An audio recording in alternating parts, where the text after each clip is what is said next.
Good Monday afternoon, Utah. I hope that your week is off to a good start. Our headlines include an incoming storm system that's going to be bringing some pretty big changes. Wet weather will be returning. We'll get much colder temperatures, going to be feeling more like November by the time we get into tomorrow compared to what we're going to find today.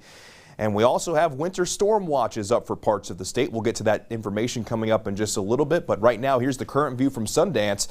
It looks beautiful outside in most locations across the Beehive State right now, but it is quite breezy. And when you look at the top of the mountains, we definitely have that snow cap. That is absolutely beautiful with the fall colors.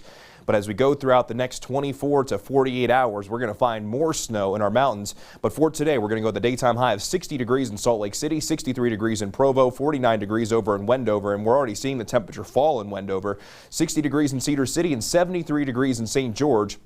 So if you like somewhat mild temperatures, get outside and enjoy today because, again, after today, it is going to be turning cold. We currently have a cold front moving through the northwestern half of the state where we have a little bit of rain and snow mix from northeastern Nevada down into southeastern Idaho, and this will continue to move from northwest down to the southeast. All of this being driven by a very big upper-level low pressure. This is a more potent system compared to what we saw during the latter stages of last week. So right now we have that southwesterly flow bringing in moisture, and then you'll have that low pressure to be able to act as that lifting mechanism, and it's also got a lot colder air in behind it. And because of all that, we do have a winter storm watch for areas from the Wasatch Mountains on I-80 southward down to the central and southern mountains, where we could find maybe anywhere between 8 and 18 inches of snow. This could lead to some dangerous travel on the I-15 and the I-70 corridor. So as we go through tonight into tomorrow, that's when it goes into effect. We could be talking about some pretty significant snow in our mountains, and also on top of that, we could find some heavy snow with maybe an occasional rumble of thunder embedded in that as well. So winter driving conditions within the watch are expected on all mountain routes. Includes higher summits of the I-15 corridor from Nephi down to Cedar City.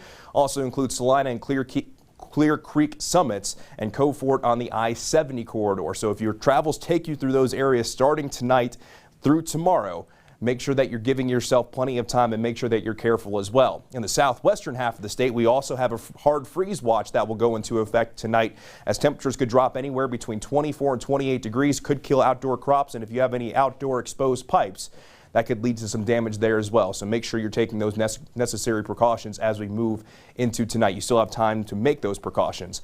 But let's go ahead and time things out for you here on the FUTURECAST. And you'll notice as we go through the afternoon, the chance for wet weather will be increasing across the northern half of the state, mainly north of I-70 and west of the I-15 corridor.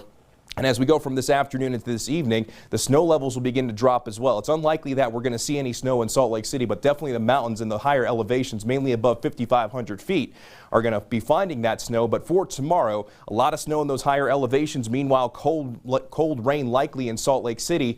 But as we go from Tuesday afternoon into Tuesday evening, that's when the moisture starts to begin to move out of here. Still maybe a few lingering snow showers in the higher elevations.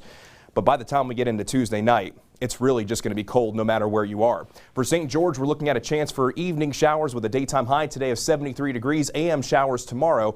But look at the temperature. We're going to go from 73 degrees today down to 56 for your Tuesday, with an overnight low of 37 degrees on Wednesday morning.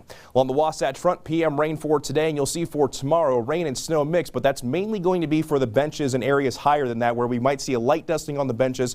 But as we go higher in elevation, that's where we're likely going to see more of that snow. But in Salt Lake City, it's mainly going to be cold rain with a daytime high tomorrow of 45 degrees, overnight low of 35 degrees heading into Wednesday, staying cold through Thursday before we get sunshine and gradually warming temperatures into the upcoming weekend.